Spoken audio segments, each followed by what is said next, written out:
Lire, c'est très bon pour le moral. Et non seulement pour le moral, mais pour le cerveau.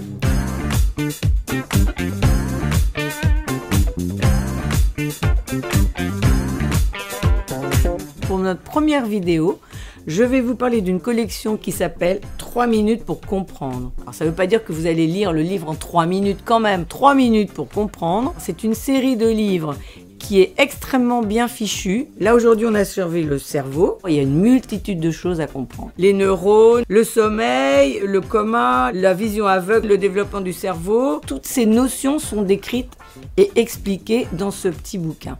Vous avez une iconographie magnifique, vous avez le thème, le texte et une image. Et à chaque fois c'est sur ce même principe.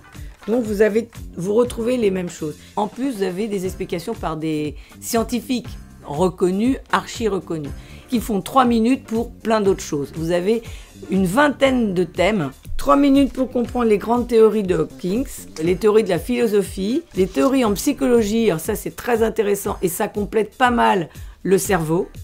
Moi, je le conseillerais aux jeunes ados. Il y a beaucoup de gamins qui sont très scientifiques, qui ont envie d'aller chercher des réponses un peu partout. Et puis, bien sûr, les adultes, c'est s'ouvrir à la connaissance sans se prendre une grosse encyclopédie où on vous explique tout avec des mots, des trucs compliqués. C'est vraiment très exhaustif. Moi, j'aime beaucoup. Ça vaut 18 €. C'est édité chez Le Courrier du Livre. Un livre, c'est bon pour le moral. Et en plus, si on peut s'instruire, c'est sympa. La prochaine fois, je vous proposerai un roman captivant.